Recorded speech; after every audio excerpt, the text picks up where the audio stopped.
Bien le bonjour Internet et bienvenue dans le Codex des biais cognitifs. Aujourd'hui, nous allons parler de l'appel à la nouveauté. Nous savons que beaucoup de gens ont tendance à maintenir le statu quo. Vous pouvez vous référer à la vidéo numéro 11 sur cette chaîne des biais cognitifs. Le statu quo nous montre que si une personne voit une nouvelle innovation qui est fondamentalement différente de ce qu'il connaît, il pourrait d'abord voir comment les autres réagissent à son utilisation avant de se servir et d'être à l'aise à utiliser cette innovation lui-même. Pourtant, en même temps, il y a certaines innovations où nous, les humains, nous avons tendance à aimer davantage les choses simplement parce qu'elles sont nouvelles. C'est ce qu'on appelle le biais de nouveauté. Dans certains cas, certaines personnes ont une opinion plus positive des choses simplement parce qu'elles sont nouvelles, même si elles ne sont pas nécessairement meilleures que ce qui existait auparavant. Ce qui est nouveau est intéressant.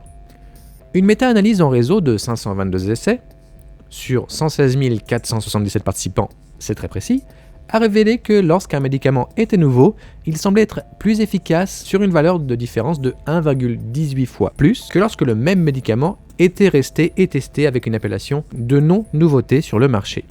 Cela semble peu, mais il y a une différence quand même. Un exemple, dans le domaine de la technologie ou de l'automobile, les gens pensent que les nouveaux modèles de téléphone, de puces électroniques ou de voitures de cette année doivent être meilleurs que celui de l'année dernière, simplement parce qu'ils sont plus récents. Il y a aussi un aspect neurologique, où tout ce qui est nouveau pourrait historiquement avoir été une menace ou un danger. En conséquence, notre cerveau a évolué pour devenir instantanément conscient de tout ce qui est nouveau ou différent. Cela se manifeste souvent par la peur. Tenez, prenez par exemple l'invention de l'électricité vers 1800.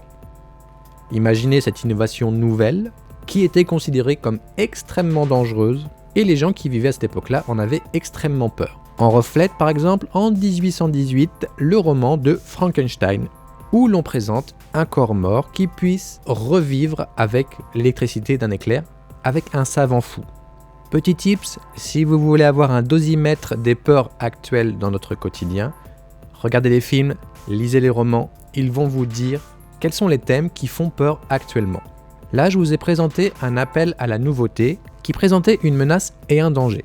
Mais maintenant, l'appel à la nouveauté, qui devient attractif à la personne, se met en place lorsque nos besoins de base sont satisfaits et que nous nous sentons en sécurité. Pouvoir avoir un iPhone 36 par rapport au 35 de l'année dernière ne présente aucun danger. Puisque nous sommes en sécurité, fondamentalement, notre besoin de base était satisfait.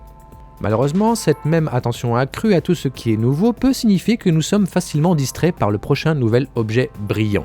Sachez donc que tout ce qui est nouveau n'est pas toujours meilleur.